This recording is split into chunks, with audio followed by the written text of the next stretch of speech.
Okay, it's 7:02, so we'll go ahead and call the September 9 regular board meeting of the Hudsonville Public Schools Board of Education into session.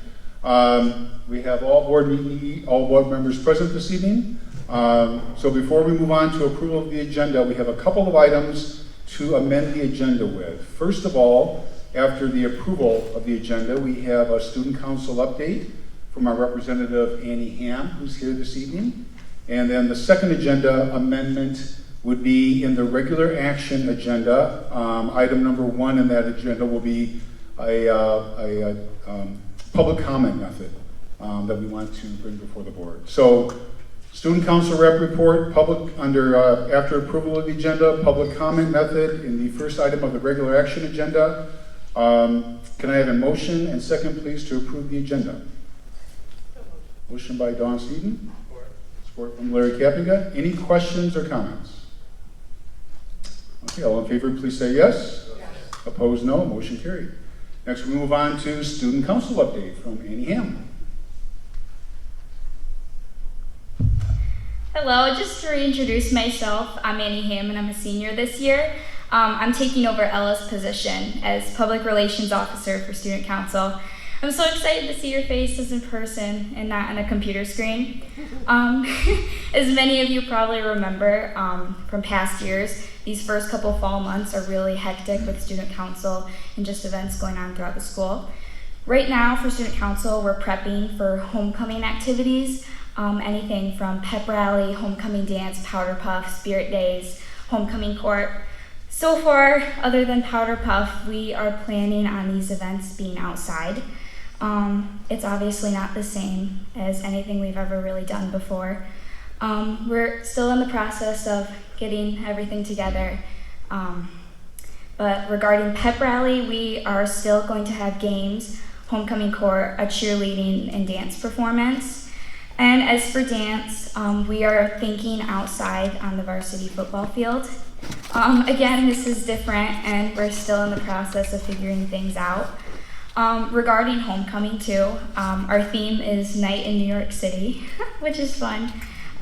For Spirit Days, Monday we have Jet Lag / Comfy Day. Tuesday is Tourist Day, or if you are a girl playing Powder Puff, wear your Powder Puff t-shirt. Wednesday we're doing a fancy flop kind of thing, dress up or dress down, whatever you choose. Thursday is dress like a celebrity, so I guess we'll see how that goes. But Friday is going to be Eagle Gear, as it normally is. October 1st will be the homecoming game, which will hold court, everything like that. October 2nd will be the homecoming dance. And as of right now, we have lots of fundraising opportunities. October 23rd, we are working the Riverbank Run. And October 29th, we are having a blood drive, and this blood drive is open to the public. We will have more information to come, but does anyone have any questions? Any questions from the board? Just want to commend you guys for being flexible and working Thank you. what you can. And Yep. I think it might be one of the best homecomings ever if you have it outside. Yep, we hope so. Thank you so much. Great, thank you, Annie. Thank We appreciate the update. Good job. Okay, next move on to consent agenda. So can I have a motion and a second, please, to approve the items in the consent agenda? So moved. Motion by Barb Hoover. Support from Steve Bauerman. Questions or comments or clarifications on consent agenda items? Okay, hearing none. All in favor of the items in the consent agenda, please say yes. Yes. Opposed, no. Motion carried. Consent agenda items are passed. Okay, now we move on to regular action agenda, and as I said, we have one addition to the action agenda items here this evening. So I wanted to talk about a recommendation that the board, and accept the motion that the recommendation that the board adopt a method of pre-registration for public comment with the intent of facilitating a more efficient public comment period. And so, as I think as many are familiar, there is a link on the school website where the board meeting dates are listed. And you can go on that link and then register that you would like to make a public comment in the board meeting. That's not meant to exclude anybody from public comment. It's just meant to, again, maintain some efficiency around the public comment session so we can hear everybody and then keep that process moving along. Because that's a new process that we're implementing tonight, if anybody did not get a chance to register on that link and register your name, then we'll certainly hear those this evening as well. As we get into that public comment session, Robin Vanderberg will be reading the names off of the next individual who will come up and speak for public comment. And again, that way we'll keep that process moving, and I'm not sort of searching in the back, in the dark back for hands that may be raised and so forth. So I think it'll just make it a better process for everyone. So with that, can I have a motion, please, that the board adopt the revision to the public comment, or the pre-registration public comment method that I've outlined? So moved. Motion by Dawn Steeden. Support from Mark Davis. Any questions, comments, clarifications? Okay, all in favor of that motion, please say yes. Yes. Opposed, no. Motion carried. Okay, thank you. Next, we move on to other action item, regular action agenda items. First off, we have a human resource update, some items from Ann Armstrong. Hello, good evening. I have 3 teachers that I'm bringing to the board tonight for recommendation of hire. The first is a one that we hired, but the person chose to go elsewhere, so we're rehiring that position. So if you're like, Ann, I thought we did this one already, but we did. So it's a pre-K specials teacher.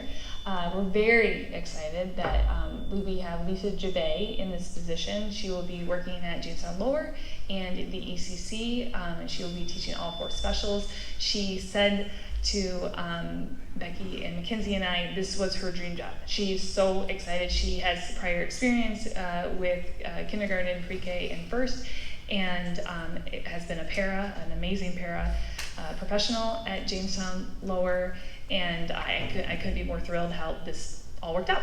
Some things just were supposed to be. So that's a recommendation for hire. Jessica Genema is a recommendation for a choir position at Riley Middle School, and she comes to us from a long-term subs position last year at Hopkins, and then prior to that she was student teaching at Lowell. And then finally, Lindsay Brink. Lindsay Brink is going to be teaching ASD categorical in Baldwin Middle School. She was a resource teacher in Grand Rapids Public, a graduate of Calvin, and very excited to be a part of Hudsonville Public Schools. So those are my recommendations for hire, please. Excellent. Can I have a motion and a second, please, to accept the certified hires as reviewed by Ann Armstrong? So motion by Chair Tulloch. Support. Support from Barb Cooper. Any questions or comments? Are any here tonight, Ann? I do not. Okay. They're prepping for class tomorrow. Prepping for class tomorrow. That's fair. Other questions or comments from the board? Okay. All in favor of the motion, please say yes. Yes. Opposed, no. Motion carried. Thank you, Ann. Next, we move on to classroom audio visual updates. Mr. Briggs, you're going to give us a rundown of this? Thank you.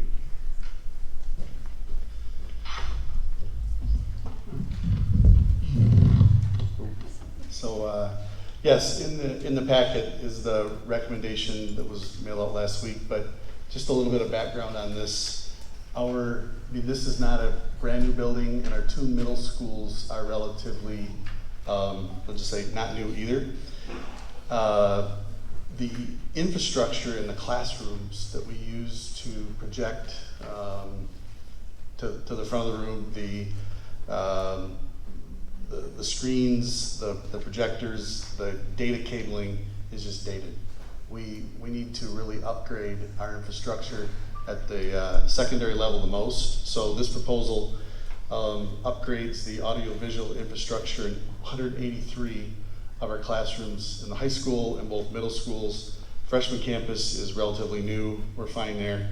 The level of upgrade takes whatever projector they had in that class and gets it to the newest HDMI standard, along with the data cabling and the other devices, sound amplification in the classroom. So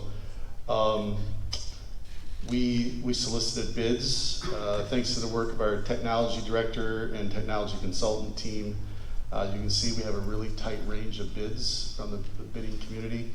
At least that tells me that we did the team, not we, the team did a great job preparing the proposal, and our recommendation to you is to accept the bid with the alternates listed from Moss of Grand Rapids in the amount of $636,121.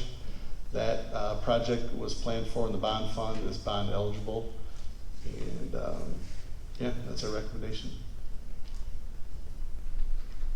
Okay, can I have a motion and second, please, to accept the recommendation for classroom audiovisual updates for $636,121 as reviewed by Mr. Briggs? So moved. Motion by Dawn. Steve? Support. Support from Chad Tuttle. Questions or comments? What's the time frame of the project? So they're going to get going on it right away. The work can be done. That's part of the post-bid work with the vendors. It's going to be done after school time, so it'll be ongoing until it's finished. So because they're doing it all at night, it won't get done as fast as if a crew could just get in there during the day and go right through it, because they've really got to mobilize and demobilize every night. So, but they'll get started on it immediately. Probably have a longer lead time on ordering the projectors. So, but there's a lot of cabling and other things to be done before the projectors come in. Good question. Dad, are there certain areas that, or certain changes that we're making in the technology that will be periodically reviewed as technology continues to advance? You know, we're going to want to come back and look at this aspect or that, or as in some period of time. Can you talk about Sure. upgrades a little bit? We're really with the technology department and just we have a core group that meets on technology monthly, and there really is a long-term replacement schedule. This bond essentially replaced the student classroom and the staff devices that were purchased at the end of the 2011 bond. So we have a refresh plan every 7 to 8 years. So hopefully we do have a bond issue going at the time when we do that. But at the rate Hudsonville's been growing, that's just how that's worked out. So similar to buses and instrumental instruments, musical instruments and so forth, we've got a schedule that we're watching to Yes. make sure we have things updated. Yeah, the tech department they have got a replacement schedule. I mean, 7 years, 8 years, 9 years, 10 years on infrastructure. They've got a nice schedule. Okay, great, thanks. Other questions or comments? Okay, we have a motion on the table to accept the classroom audiovisual upgrades. All in favor of the motion, please say yes. Yes. Opposed, no. Motion carried. Thanks, Brad. Thank you.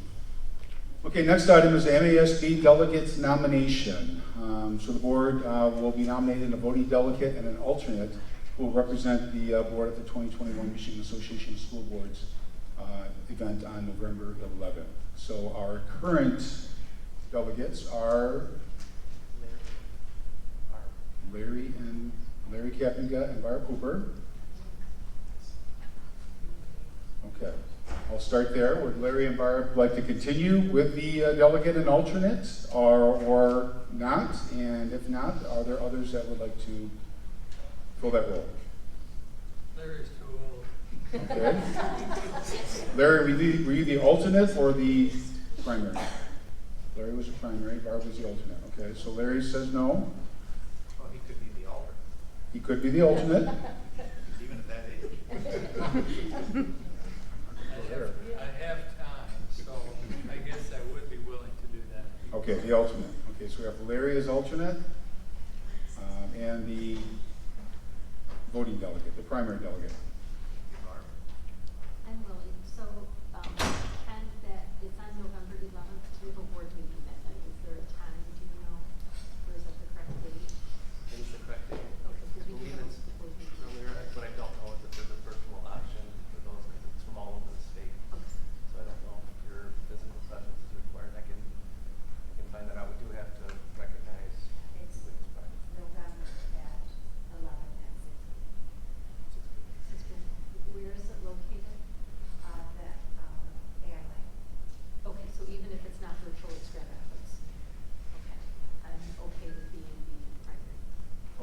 All right.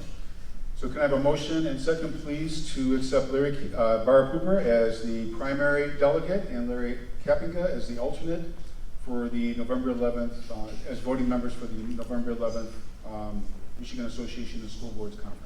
I move that. Motion by Mark Davis. Support from Steve Bowerman. Again, question, I won't say questions or comments, they may back out. But any questions or comments? Okay, all in favor say yes? Yes. Opposed, no. Motion carried. Thank you. Thanks, Larry. Thanks, Barb. Okay, next item is board policy revisions. We have a first reading this evening. So, Dr. Vanderjagt, you taking this? Yeah, so just before, quite frankly, December of 2019, we brought a policy before the board regarding opioid antagonists, really Narcan. Part of that policy read that the training need to take place by the RED Project. We do have other certified healthcare providers that can provide that training, so we're asking that the policy be updated to not only have training that can be approved by the RED Project or a certified healthcare provider. It doesn't change anything else in the policy other than who can do the training regarding those the Narcan. So that's it. Okay. And I have a motion that the board approve the first reading of the revisions to the stated board policy as reviewed by Dr. Vanderjagt. So moved. Motion by Barb Cooper. Support from Chad Tuttle. Questions or comments? I know we've all had it, it's in the packet, we've had a chance to read it, but any questions or comments? I guess sort of related to the policy, what is our approach to having this availability currently? Do we have it in the buildings currently? We do not because of the training. We'll go exactly where the EpiPens are located. It's a K-12. It's not just high school. We initially had talked about just doing secondary, which made some logical sense. However, it could be anybody that shows up on campus that could be in need, and if paramedics are not nearby. So the training will take place for both the administrator as well as the administrative assistant at the elementary level, all security staff at the secondary level, as well as administration and office. So you have to have at least two people in every building that are trained. And when this is done, the training will take place with all of them, thanks to under the direction of Melissa Bernard, that's helping organize this. Other questions or comments? Okay, we have a motion on the table, I think. All in favor of the motion, please say yes. Yes. Opposed, no. Motion carried. Okay, that's all our action items this evening. We move on to report items. Superintendent's report. Yeah, so It's hard to believe, but our high school is a quarter of the way through the first trimester of high school for our seniors and so forth. So it's exciting, which means parent-teacher conferences will be coming up shortly. We are having discussions regarding what parent-teacher conferences look like. We're going to make some of those decisions right around the 1st of October as we navigate the different changes to this pandemic and so forth. But it's been a great start of the school year. Kids are back in. I want to thank our administrative staff. They're here tonight. You are amazing. I just want to thank you for your time, commitment, dedication to our kids. To your support staff.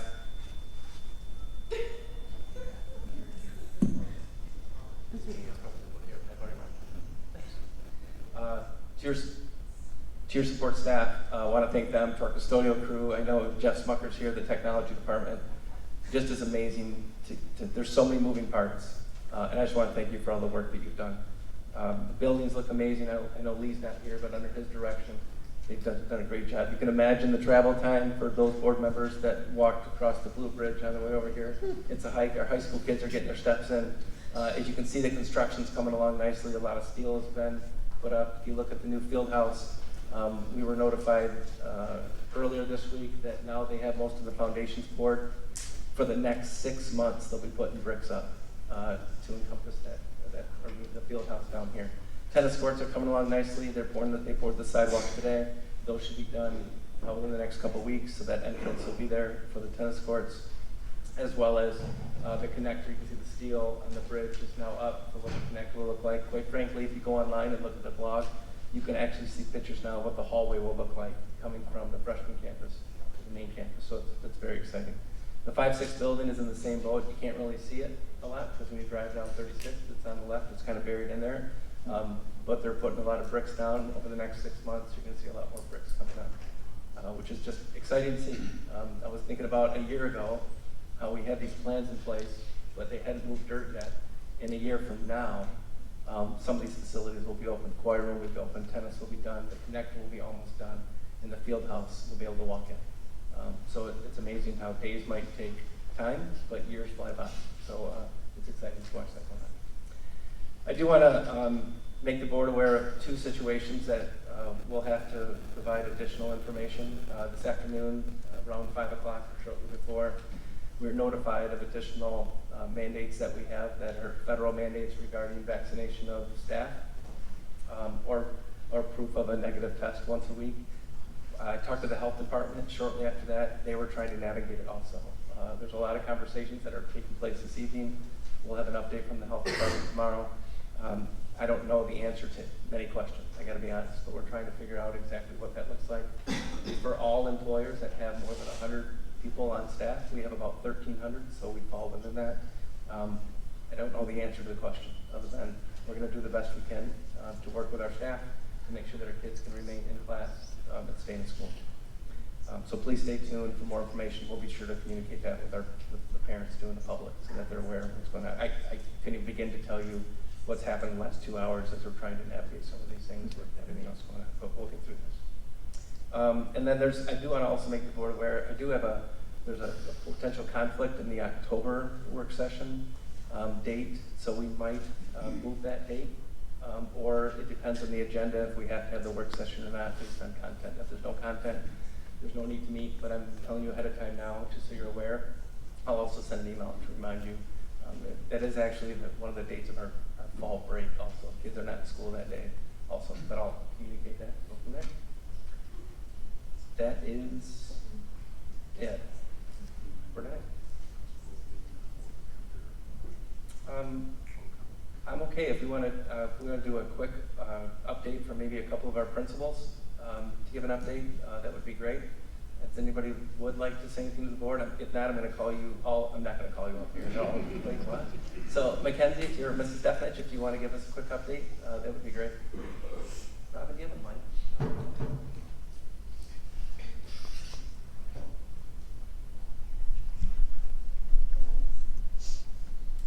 Well, Jamestown Lower, like all of our, is this on? It doesn't sound like it is. Is it? Oh, okay. Jamestown Lower, like all of our elementary schools, is off to a really great start. It's amazing to see the kids in the building, and it's just been really fun. It's been great. But tonight, I also have a personal and professional update to share with you. My family and I are adopting, and our birth mother is due this month. And so I'm really excited to share that while I'm home with the baby, our own Dave Feenstra, who used to be our high school principal, will be covering for me at Jamestown Lower. And I had the opportunity to meet with him this week, and he is beyond excited for the new adventure. He knows administration and he knows how to lead a building, but littles are brand new to him.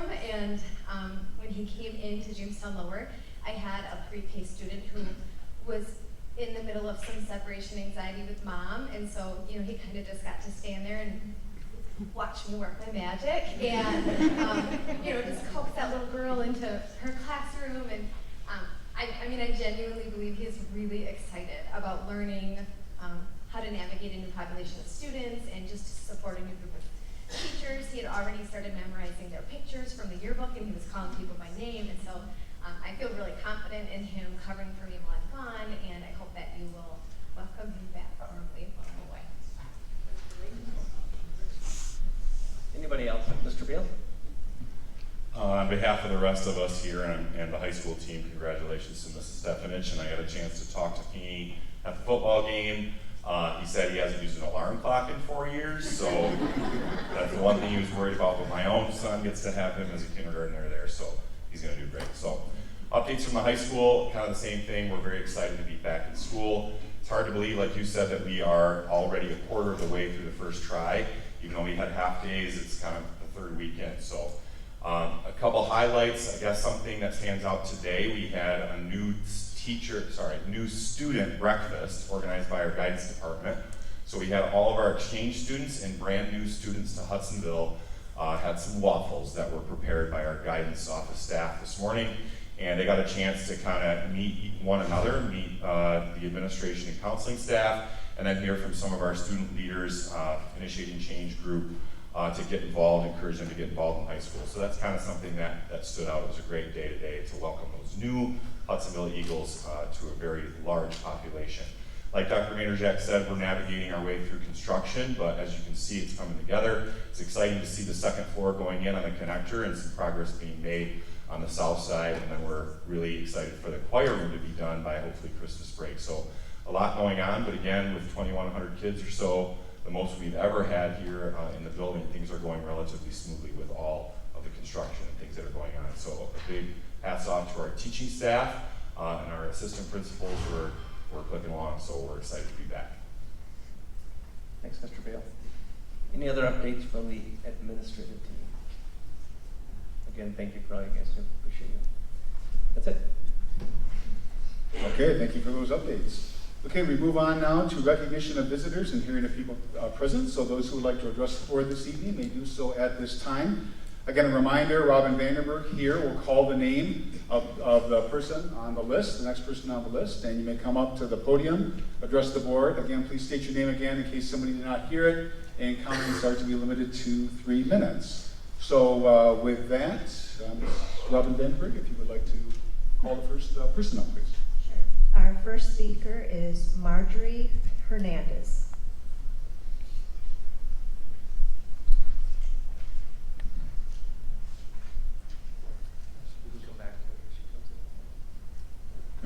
Rachel Katzma. Rachel Katzma.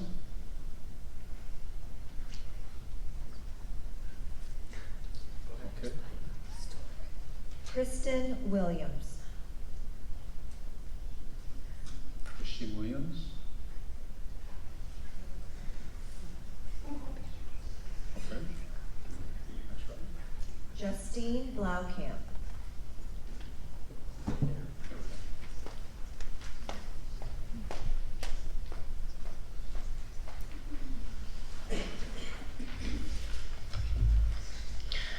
Hi, my name is Justine Blaukamp. I've introduced myself before as one of the youth leaders at one of our larger churches in our community, but I am also a mom to 4 kiddos, 3 of which are students in HBS. I am also an HBS grad myself. It was actually it was the school and some of your amazing staff and teachers who helped me survive my senior year in this building when my brother Preston Pepper passed away in an auto accident. It was actually back in that office that I found out about it. Thank you, Vanderjack, and board members and admins for all that you do. I would not want any of your jobs. I also wanted to publicly thank all of you for the most recent decisions regarding the EIB. Barb Hooper, thank you very much for your comments at the last work session about transparency. And also appreciate Mark Davis and Chad Tuttle and Ken Hall for agreeing on more transparency moving forward. Dawn Sneeden, I do respectfully disagree with your comments about transparency maybe not always being helpful in cases like this. I truly believe that when it comes to dealing with other people's children, transparency is always the best way to handle things. Dawn Sneed and I would also like to take the time to apologize for the moments that you have felt disrespected. We may not always see eye to eye on everything, but that does not take away my respect for you as a person. All that said, I look forward to the transparency being upheld with moving forward, and the honor that it will be to have that relationship with all of you. Lastly, in this room, it is no secret that there are 2 groups. People say not to speak in absolutes, but I have an absolute that I'm very confident in. If the 2 groups here do not learn, whether it be in this room, across computer screens, or on their social media platforms, to treat others with respect and kindness, then I am confident, whether it be inclusivity or neutral ground, that you will never, have either one of those within the walls of our schools. We, as the adults, set the example. Thank you so much, board, administration, for your time and the ability to speak tonight. Thank you for your comments. Appreciate those. Next name, Robin? Dean Smith? Dean Smith.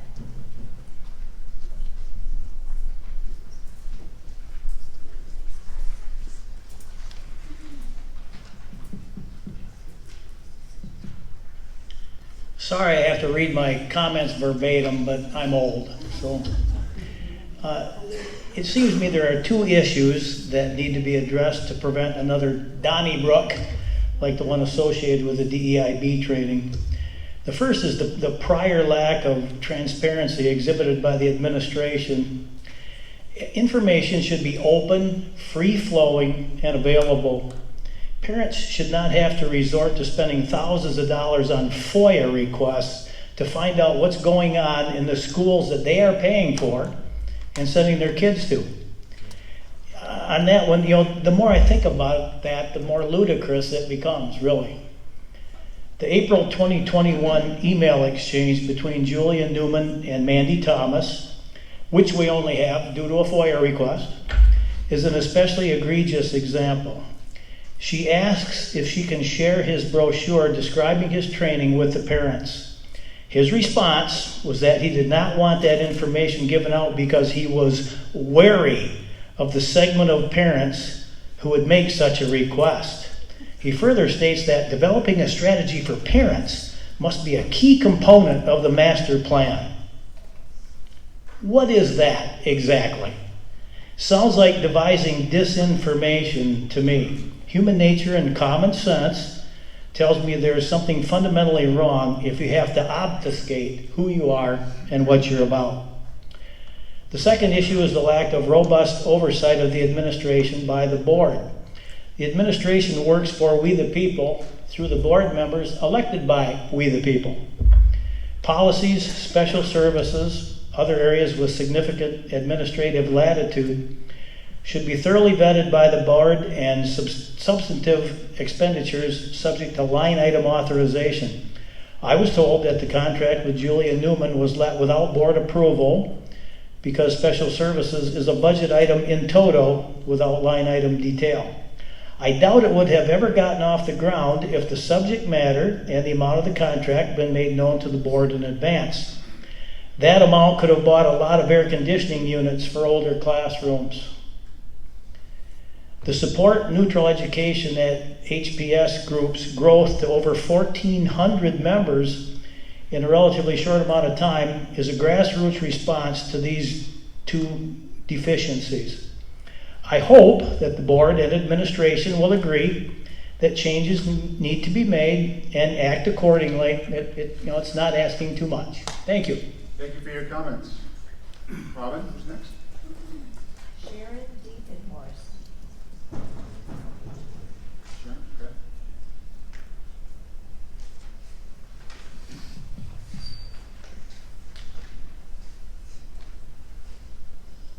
Hi, I'm Sharon Deaconhorst, like she said. All right, to start off with, I'll try this. I already emailed the board and Dr. Vanderjagt and really appreciate that a few of you responded with concern. I did want to share this publicly as well. My daughter, who's the youngest of my 6 kids, all that went to Hudsonville, was an 8th grader at Baldwin Street last year. She was invited to the Calling All Colors group at school this past year. If you don't know what this program is, it's a diversity program in West Michigan that some of the schools had introduced. My daughter was invited by one of the school counselors. My daughter's ethnicity is Ethiopian. After one of the meetings, my daughter let me know about the racism that she learned she experiences at school. During the meeting, she was supposed to identify what the others have singled her out for regarding her race. She then shared in the group that people commented about her hair often. In Hudsonville, her hair does stand out as an Ethiopian girl with beautiful black tight curls. She was informed during the group that this was a form of microaggression. The group continued to explain to her what microaggression is, that when others make comments about her hair, these comments are actually racist. She spoke to us about this group during a dinner conversation and was confused, angry, and hurt by what she learned in the group. We have discussions about race regularly in our home, and I said that there might be some kids that are racist, but also tried to explain that these comments might be more related to the uniqueness of her hair rather than racism. I asked her follow-up questions about what else the kids might be saying, and she had no other examples about possible racist comments. She was quite upset and informed me that since I was white, I wouldn't understand, and that at the group she learned that this was racist and she thought she could trust the people that shared this with her. She's at a very impressionable age, and until we were able to talk more fully about this with her, she did embrace the message that people commenting about her hair was based on racism. I then emailed the school counselor and asked for more information about the group and the curriculum. The counselor responded that he was not involved in the curriculum and he did not know very much about the group. He gave me a link to Calling All Colors website, which I was able to research. The school counselor and I also had an email discussion about this in January 2021. And here is a quote that he said to me from the email. "The plan is for the group to take our 2 previous lessons of microaggression and bias and create a Fire Up Friday lesson for the rest of the school to learn from. Our hope is that the students in the group will really take the lead on planning for these 2 projects. This group has been amazing, and I have little doubt that they will run with the planning." So as I researched more about Calling All Colors, and because of the counselor's response, I decided not to allow her to go to any more of the groups as of January 2021. I just wanted to end with this. We keep hearing that there's no curriculum based on CRT at HBS, but this past school year, my daughter was invited to a group at our school that definitely had a curriculum that promoted this, and all it did was stir up anger and confusion and fear in her. Thank you for your comments. Next, Robin. Kate Ritzma.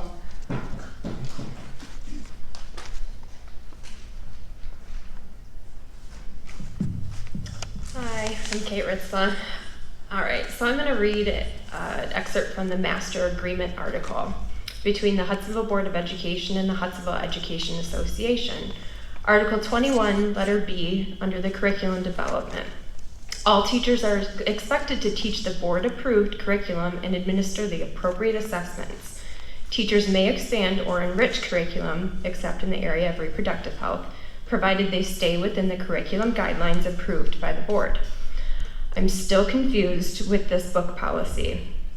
There is a policy being drafted and a pilot program currently running with book clubs, read-aloud books, and classroom libraries, but why weren't these policies in place before we had all of these issues come to light? Why was the program not board approved before we brought some of these books into the classroom? To me, it seems as though teachers have been given the benefit of the doubt along with free rein, and the only reason a policy is being drafted is because us as parents brought these concerns to you. Shouldn't this have been handled before any of our students were read or provided these books? Back in 2018, per the HPS website, one of our middle schools school teachers was awarded a grant for Oppression to Compassion Book Club. One of the books was All American Boys. This book ranked number 21 out of 20,233 books under the children's book genre in the difficult discussion subgroup regarding violence. This book is about 2 teens, one black and one white, who grapple with the repercussion of a single violent act that leaves their school, their community, and ultimately the country bitterly divided by racial tension. It's about police brutality. Is this neutral education? Do we have books shedding light on the law enforcement that do good for our community? Was this book vetted before it reached the classroom? It falls along the same lines as Ghost Boys that was brought into the middle schools this past year, and who knows however many years before that. Reading some of the Amazon reviews, there are numerous reviews talking about explicit language and swear words. Students are not allowed to use this type of language. It could get them suspended or expelled, so why are teachers providing books to students with language that they aren't allowed to use? Classroom libraries have also come to light. I know it's a daunting process for every single book to be vetted before it reaches the classroom, but what about those mistake or overlooked books that are ending up in the hands of our children? Shouldn't every single book that is put in these classrooms be deemed appropriate for the rooms that they'll be put in? Would you as a parent or a grandparent be okay with stumbling upon a book that teaches about gender, sex ed in your first grade classroom? Apparently this was a mistake, but holy cow, shouldn't that have been caught before it was even put on an Amazon wish list? I mean, if I were a teacher, I would absolutely read and review every title I am requesting before I put it on a wish list for the public to see. It seems to me that these teachers have free reign to do whatever they want until they get caught. I am again offering for the third time my services to read and to vet any of these books that want to come into these classrooms. You need help, and we are willing to help you. Great, thank you for your comments. Robin? Keith Lyon-Decker.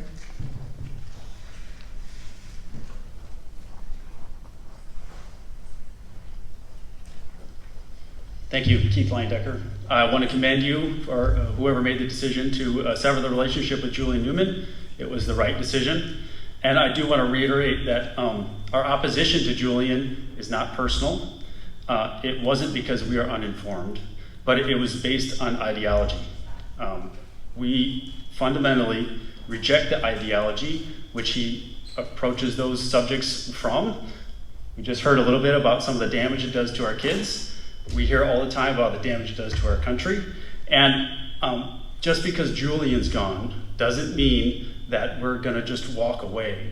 We are fundamentally against that ideology in our schools and in any form that it comes in, whether it's a student union group, whether it's called DEIB, or you change the acronyms. It's about ideology, and it's dangerous for our kids and for our schools, and we're going to be opposed to it. I want to also encourage you to conduct all your dealings, whether it's in administration or in how you administer the board, to do it from a spot of high moral character. Our family was in California earlier this year visiting some family. And between the state law and a district attorney there, you basically couldn't get in trouble unless you stole from a store more than $1,000. It was informed by some of the same ideology that Julian has. But my son said, well, why pay for anything in the store? Why not just take it? And I said, we are people of high moral character. The bar is not set with what you can get away with. And I would encourage all of you to do your dealings not at a bar from what you can get away with, but one that is from a spot of high moral character. How you do your dealings in the board and in administration informs us on your character, and I hope that it informs us on the high expectations we have for leaders in Hudsonville. Lastly, I want to talk about this yellow shirt. I heard some really nasty things talked about this yellow shirt, and I thought, well, maybe I'm doing the wrong thing by wearing this. This simply identifies that I want neutral education. I want our teachers to teach and not indoctrinate. And I thought, well, maybe I should not wear this. It's giving the wrong impression, but I cannot help it if people are going to judge me by the color of my shirt instead of the content of my character. And that's all this is. I'm identifying as wanting neutral ground for our schools, which should not be controversial. So, thank you. Great, thank you for your comments. Next, Robin. Aaron Doobie. Aaron Doobie.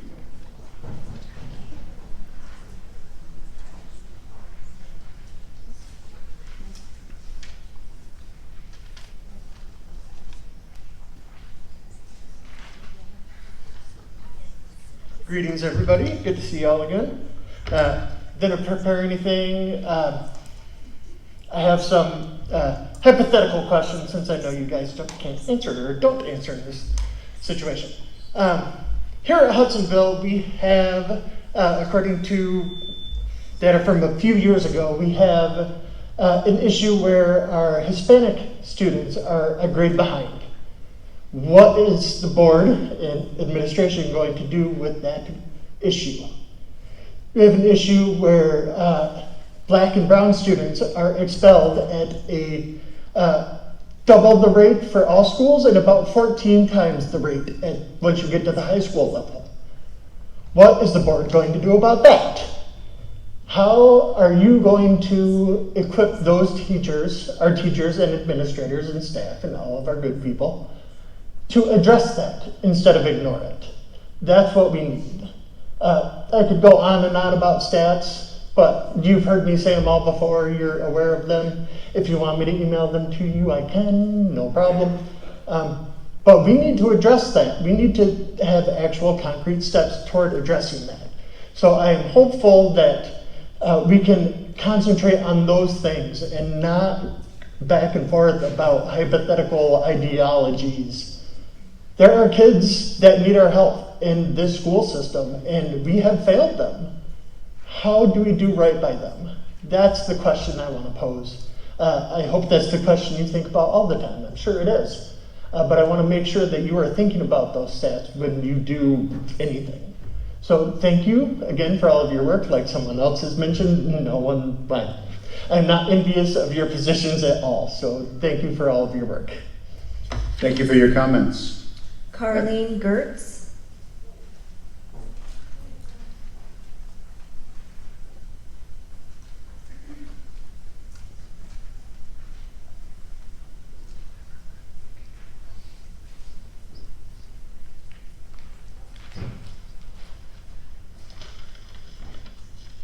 So, like many have spoken before, thank you so much for all the work that you have done. I would not want to be in your position either. I did just want to say a few words similar to, I think, the first person that spoke here, just about kindness in general. So I'm speaking today because I have been really disappointed in the way our community has been behaving. I attended the last board meeting, and there was a lot of anger amongst parents. Because of this, I can only assume that the anger gets brought home, and I don't feel that our children should be exposed to the animosity that we as adults have right now. I think we all have one thing in common. We are all here because we care about our kids' health, well-being, and academic growth. We may have different political views, religious affiliations, but ultimately, we all want what's best for our kiddos. Unfortunately, this is where the divide begins. I would like all parents, staff, and administration and board members to sit back and look at what we've become. I would like our community to be known for the way we came together, and despite our differences, we listen to each other and we find some middle ground. One of the issues that continues to breed anger is mask wearing and vaccinations.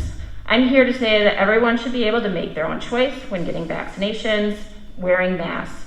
But until our children can be vaccinated and they are able to have that right for wellness, we should be wearing masks. And because it's not a board member or a board decision or administrative decision, we just shouldn't be talking about it anymore. Ultimately, it's going to be a government official, county or state decision. So let's get that out of the schools, because all it's doing is breeding hatred and anger amongst parents and kids. The other issue I would like to discuss is diversity and inclusion training. So please raise your hand if you teach your children to be unkind to others based on their differences. I didn't think so. Diversity and inclusion training is happening everywhere. It's happening across the world. Some of the most successful organizations are rolling out major D&I initiatives. Why do you think that is? Organizations, communities, churches are all learning about diversity and inclusion because we aren't the same, and it's important to learn about each other's differences and be open-minded enough so that we can use our differences for good. We want our kiddos to go to school and feel respected regardless of their race, sexual identity, gender identity, mental disabilities, or physical disabilities. If this is not something that you want, I encourage you to do research. Our kiddos are more successful in environments that are welcoming and where everyone is respected. That brings me to the last point. The DEIB training that was put on hold at the beginning of the school year has not been the best. Maybe it wasn't the best choice for our community at the time, but I was reassured by multiple board members that DEIB training is not going away, and I will continue to wait for the rollout and the transparency from the Hudsonville staff. The other comment, and I'll wrap this up really quick, I know I'm out of time. Unfortunately, this training got a bad rap because people keep referring to it as critical race theory, which is completely false. CRT is taught at a postgraduate level, not in our public schools and not to our young children. Again, the training stands for diversity, inclusion, equity, and belonging, and who doesn't want that for their kids? In closing, I want to encourage everyone to continue to be kind to one another and show some grace, as we have all been through a really tough year. Thank you for your comments. Next, Robin. Logan Fitzgerald. Logan Hipshire.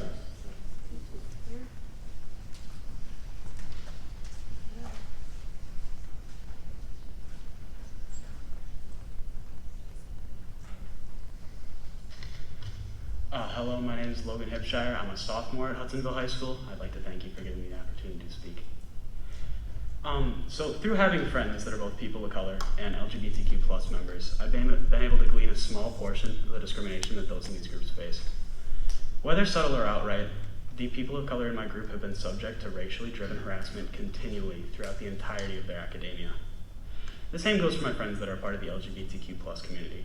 So even, for example, someone I know has explicitly asked that I not use their preferred pronouns at school for fear of harassment and even physical violence. As many of you may know, the bigotry that permeates throughout the school doesn't exactly create a welcoming atmosphere for people to learn in. For many, simply walking through the halls feels as though they're walking through a war zone, afraid that at any moment they may be attacked. This may sound dramatic, but in just the 3 weeks that I've been attending school, I've heard every manner of slur thrown around simply in passing time. Even as someone who's neither a part of neither community, I've been called the F slur behind my back for simply having painted nails. I don't know if you believe that. Over the summer, the administration, in notice of the atmosphere at the school, enlisted the help of creative culture. This attempt at making a change for the better in our school was met with harsh, uneducated, and malignant retaliation from parents. From uneducated fallacies spouted about CRT to even following a speaker out when she explained the racial harassment her daughter faces at school. Frankly, it's disappointing from adults. In response to this behavior, I ask you, what is a school community without inclusion? And what psychotic ideals do you have to hold that cause you to feel negatively about inclusion programs? Everyone has privileged blind spots. And the purpose of these programs is to eliminate these privileged blind spots. And the purpose of these programs was to allow for the student body to not only feel more empathetic towards one another, but more connected as a whole. It would do nothing but strengthen and enrich the learning environment at school and community felt by the students. Despite the administration's attempt to do the right thing and make a change for the better, many parents resisted it. If you continue to resist these positive changes for the students, I'll call you flat out what you are. Racist, homophobic bigot. Thank you. Thank you for your comment. Next comment.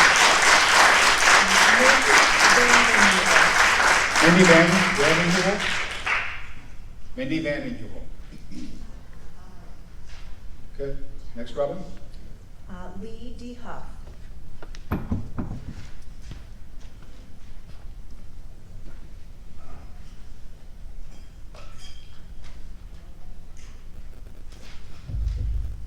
Hello again. I'm Lee DeHuff, and this is the third time that I've spoken to the board. I want to commend you for stopping this training, so-called training of teachers by this Julian Newman. Thank you for doing that. Thank you for hearing our concerns. Thank you for stopping that. But I still haven't found what I'm looking for. To quote the singing group U2, I'm looking for a policy. I want this board to be bold and to set an example here in Michigan for all the boards of education. I want you to draft and sign and institute a policy that denies any employee here to teach critical race theory. I don't want 1619 so-called history taught for the simple reason is that I want the children here to be taught the truth. I want education in truth. And these things are not true. And unless you have monitoring in the classrooms, you won't know who's teaching what. There was a recent example in California where a teacher had a Chairman Mao poster in his classroom and a Antifa flag flying there. And when the superintendent of schools was questioned about it, he said, well, I didn't know about it. So I don't think that we can trust that it's going to be lie-free education here. Education in the truth brings the best out of people. It will address these issues that have been raised by others. People will see that they are also created in God's image, and they will appreciate one another. So what I'm asking for is that policy that says no teaching of these things. Anybody caught teaching it would be disciplined up to and including termination and monitoring in the classrooms. That's the way that you can ensure that everything that will be taught here will be beneficial for the student body. My family and I moved to Michigan from California a year ago. And I thought we had left a lot of the craziness there. But I'm finding out that it's here too. That's why I'm asking for that action. You have my address. Please send me a copy of the policy. Thank you. Thank you for your comments. Robin, who's next? Benjamin Smith. I can't hear Robin. Or the applause. Benjamin Smith. Benjamin Smith.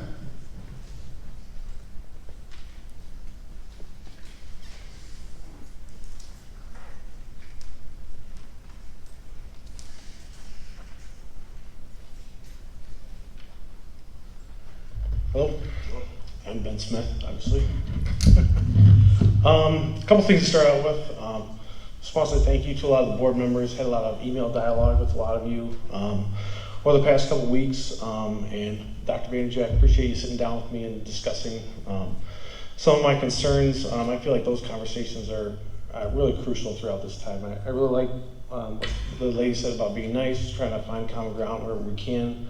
And I feel like we all really want what's best for our kids, and so I really appreciate that. Thank you. Also, my daughter attends South, and Mr. Hegel out every day with a big smile on his face, even though I can't see it through the mask, but greeting kids by name and stuff is just so cool. Really appreciate him. Big shout out to him too.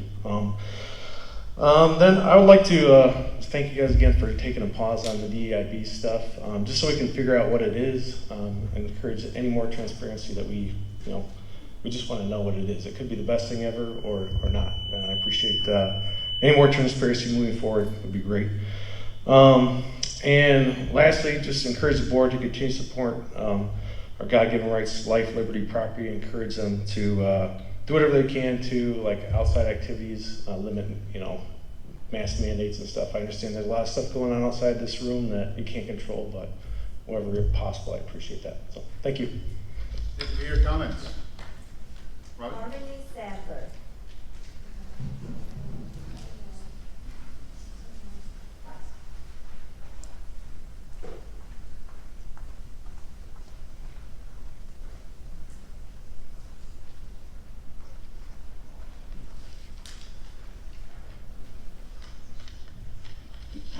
First of all, I'd like to thank the school board for allowing all the students. Obviously, we have a little bit of a student representation out there, which I'm glad to see, and the community to come together and discuss the important topics that are part of our school system.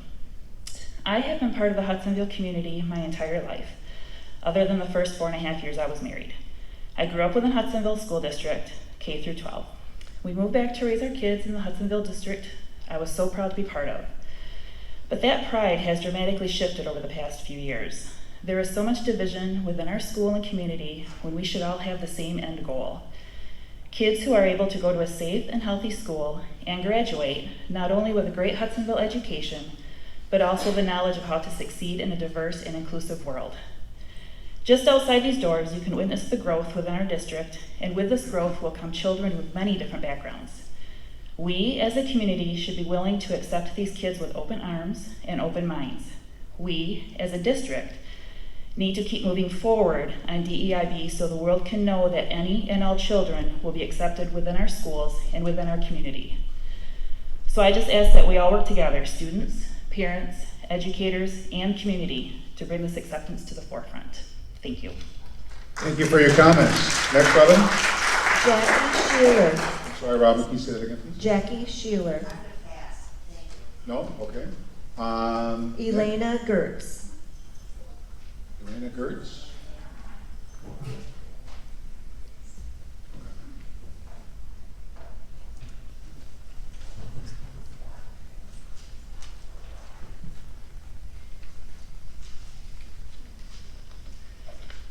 Alrighty.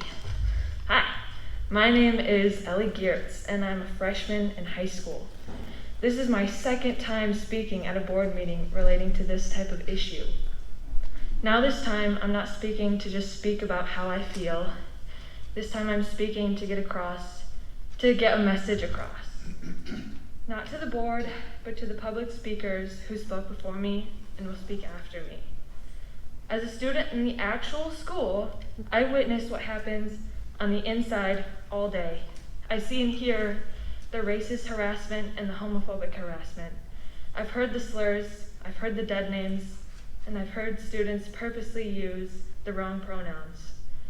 But I've also heard and met people who respect others, no matter their race, religion, sexuality, and gender. Hudsonville is getting better, but there needs to be a lot more improvement, even with Hudsonville staff. However, these adults are coming in and telling us that the old ways are the best ways. Sorry, but this isn't the 1900s anymore. This is 2021, where people are different in every way, yet we still make them feel unwelcome and alone. This is why we need DEIB. We need improvement, and we need it now. We are different, and people need to see that. I'm on the inside, you're on the outside. I get to deal with the fear of expressing myself, not you. Thank you. Thank you for your comments. Anyone else on the list? Okay. Do you want me to read the names from the beginning? Let's, just in case somebody showed up late, we'll go back and read the names from, yes. Dr. Manager. Marjorie Hernandez. Rachel Katzma. Kristen Williams. Mindy Vandenheuvel.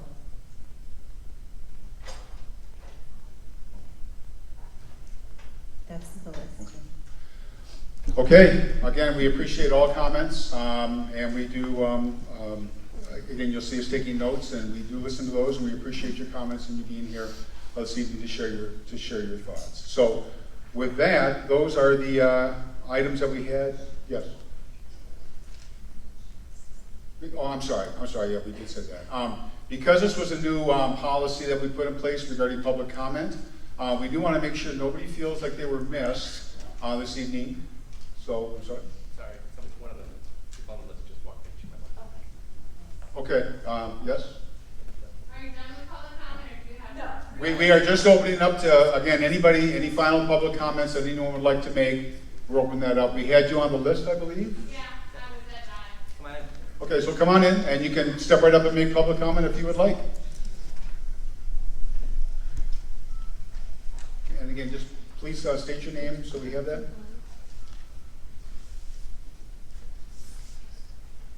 My name is Mindy. I have 2 kids at Hudsonville Public, and I unenrolled my 2 other kids because of the pathetic, sad, spineless board that we have. It is pathetic that we have you as public servants to serve us, to reflect what we are supposed to be. You're supposed to reflect us. We've elected you. Sadly, we haven't done our homework. Sadly, we've been asleep at the wheel, and you guys have just done whatever you wanted. And I believe that all of this has come to a head, and those of us who are asleep have been awakened, and we are here to fight for our children. We are here to fight for our rights, our choice. And if that means taking all of you off the board and starting afresh, I think that's fantastic. I think you guys sit on your hands and say, oh, it's not us, it's the health department, it's so-and-so, let's kick the can down the road. And that's awful. You have authority to do stuff. You have the authority to make choices that reflect the community that you took an oath to serve. None of you are serving. You are simply dictating. Dawn, you sit there and smile, and your kiddos are the ones who came back to you and said, I wasn't prepared for this world, because you're not preparing them. You can't keep them in a bubble here. You can't teach them that, oh, everyone's going to care about your thoughts and your feelings. That's not real life. That's not how it is. I would love it if it was, but it's not. We have to prepare our kids and do a better job. And you guys are not. You want to bring in DEIB, social emotional learning. How about we teach math and science and English and prepare our children for the actual world? We can't tell them that, oh, everyone's going to care about your feelings. Everyone's going to want you to do your best. That's just not how it is. You guys worry about mask mandates. I spoke with the bus driver at the dive meet. And I said, is there something you want me to express to the board? And she said, yeah, get rid of the mask mandates. It's not good for us. It's not good for the kids. Suspending bus drivers because they're driving without a mask. Do you have nothing better to do with your time? It's really sad. It's disappointing. I hope all of you are recalled. I hope you all resign. I wish that you would reflect your community instead of going off on your own, instead of standing here and kicking the can down the road and blaming other people. You were elected to do something for us. You need to stand for your community. You need to listen to all of the parents. Take note of all of those who unenrolled their children because they no longer trust you. You're not transparent and you're not trustworthy. And it's sad. It's so sad that this is what Hudsonville has come to in the last couple of years. I hope you all resign and we find someone new. Thank you for your comments. Okay, anybody else that would like to, yes, I see a hand in the middle here. Yep.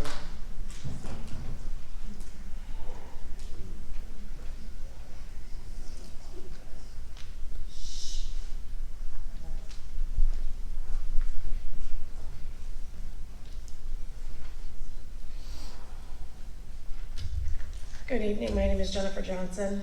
I'd like to apologize for people like that in our community that behave like that, speak to you like that, and exactly her and people like her are why you guys should be fighting for our kids, the inclusion, the diversity. You've heard from them, you need to listen.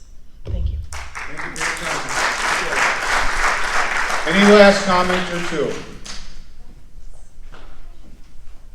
Yep, I see. Okay, I see right in the front in the dark t-shirt.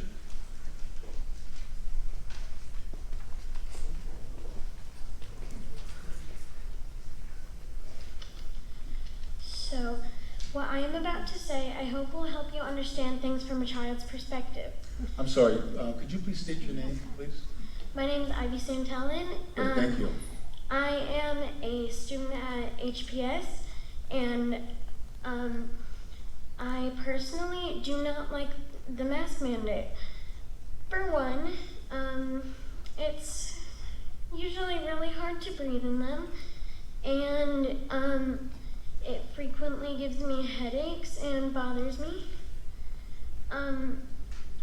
2, I miss my teacher smiles and their expressions, and I miss seeing my friends' faces. 3, I've always loved school, but now the mask bothers me so much that I dread it. I wouldn't want to go back at all anymore, but I have a lot of friends that I would miss too much. I would highly appreciate it if you guys could just probably take away the mask mandate. Edmund Burke said the only thing necessary for the triumph for evil is for good men to do nothing.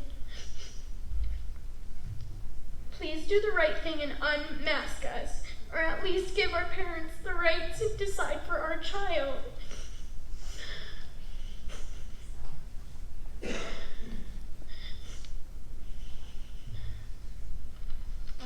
you. Thank you for your comments. We appreciate that. Okay, any final comments or two? I see a hand over here. Yep. Gentlemen, yep.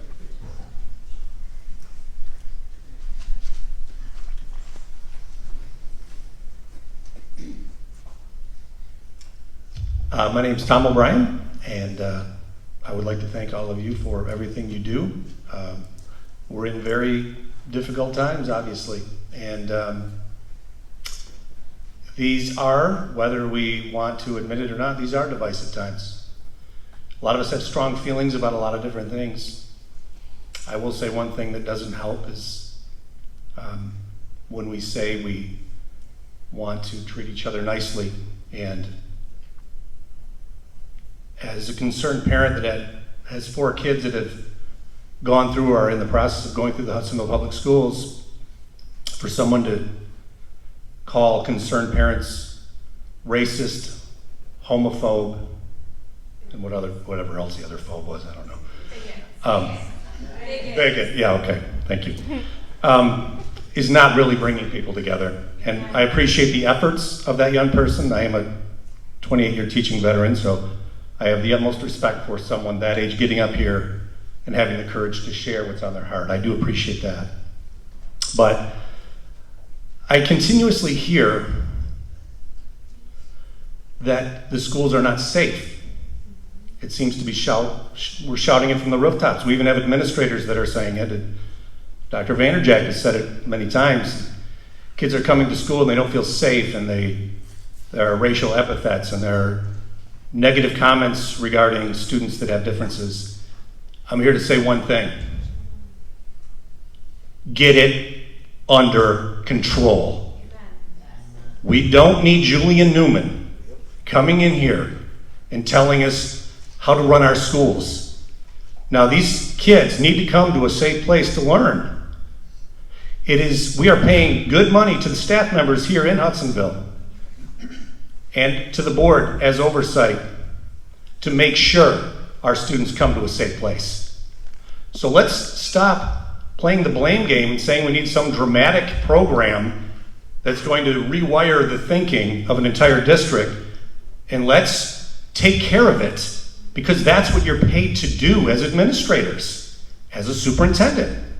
Get to the bottom of it, take care of the unruly students, find out what's going on and who's doing it, and communicate all of this not only to the staff, but to the community to let us know what you're doing. It's common sense. I don't understand. Why are we so, we're saying over and over, these kids are coming to an unsafe place. You're the administrators. Doggone it, take care of it. I don't want my kids coming to a place that's not safe. I don't want kids treating other kids poorly. And we don't need some extreme program and some person from outside the district that has very extreme views telling us how to do it. That's all I have to say. Thank you. Thank you for your comments. So, I don't think I saw any other hands up. So with that, I'm sorry, in the hat. I'm sorry. Yep, I see you now. Sorry about that.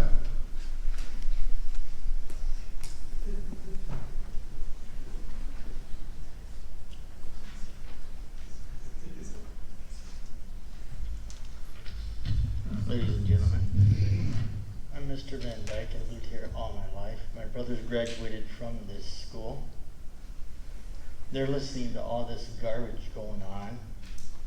So I got a note for you from our congressman, okay? And I'm just going to read it to you. Dear sir, thank you for contacting me regarding the implementation of critical race theory in school curriculums. I always appreciate hearing from constituents and welcome the opportunity to respond. First and foremost, racism and intolerance have no place in American life. I believe critical race theory is an overt attack on Western institutions in the intent of tearing down our society. CRT actively seeks to use race as the only lens through which people analyze each other. CRT does not value people by the content of their character nor their hard work. Instead, the only value a person has is in the color of their skin. Additionally, CRT rejects all fundamental ideals of our constitutional republic and seeks to tear down all institutions within the United States. This idea actively undermines the civil rights movement, a movement that provided countless opportunities for millions of minority Americans. Furthermore, CRT looks to overstep guaranteed equal protection, not equity, equal protection before the law as constitutionally mandated by the 14th Amendment. This is the United States of America, and no one should ever be subject to the discrimination of our laws clearly prohibited. CRT is deeply disturbing, and I believe it is no place in our children's school curriculum. And while the federal government should not force the political agenda into our children, it is incumbent that local school boards, you, and local officials work with parents in order to find an educational plan that is best suited for their district. American ideals are under attack more so than ever, and the radical Democrats will stop at nothing to see to it that our beloved country is upended by its roots. Again, I thank you for contacting me, and please do not hesitate to do so in the future. Bill Heisenberg. Thank you for your comments. Okay, was there, I don't think I saw another hand up. Okay. Oh, one in the middle here.